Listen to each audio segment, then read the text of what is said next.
All right, let's get some analysis on this and bring in Claudia Gazzini. She is a consulting senior analyst on Libya over at the International Crisis Group. She joins us now live from Rome. Claudia, good to have you on the show. William, in the news package, said all the institutions in the country have broke down. I want to read you what the country's Electoral Committee chairman said on the situation.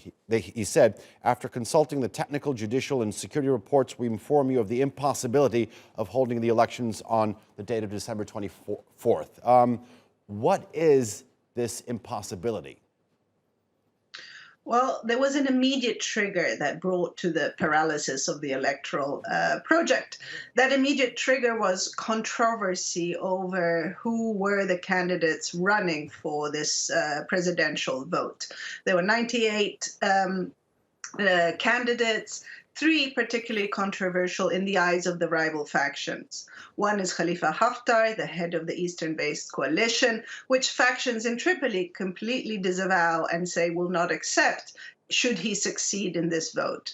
The second candidate is Saif al-Islam al-Gaddafi, the son of the late dictator, who was cleared to run in this ballot. Here you have factions both in Tripoli and those allied to Haftar refusing him as a candidate and refusing a Libya where he would be at the helm. And the third controversial candidate is the current Prime Minister Abdelhamid Dbeiba. So the immediate trigger was this controversy over the electoral over these candidates. But there were problems all along. The legal framework of the law. There was no consensus on this electoral framework to start with. So this is what pushed at one point, all of a sudden, I must say, in mid-November, the head of the Electoral Commission to say, I cannot go forward with these elections. So this is where we stand. Okay, Claudia, let me ask you this.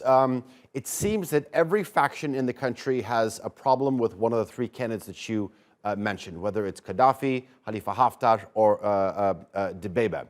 What's the more likely scenario, that one of these candidates pulls out, or that some sort of compromise is found and an election happens, maybe not in a month's time, but down the line? It's hard to predict what will happen because this reality on the ground and in the political world in Libya changes by the hour, quite literally. At the moment, the possibility of one of these 3 candidates pulling out is very dim. I think many would like Saif al-Islam to pull out, but there's no indication from people close to him that he intends to pull out.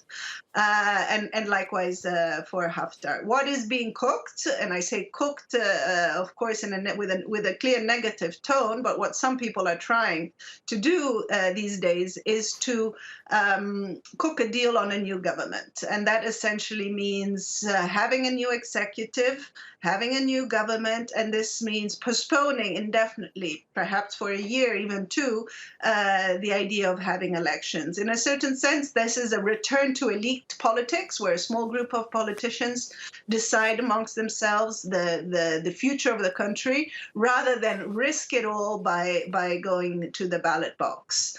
At this point, should this idea of a new government sort of fail, and I'm amongst those who hopes that there will not be a new government because this will delay the elections, then we might see a UN mediation to find a new roadmap, a new timeline for these elections. But I think the idea of having elections in a month's time is a non-starter because you're not solving any of the problems that we've seen emerge over these past few weeks and months. Fair enough. All right.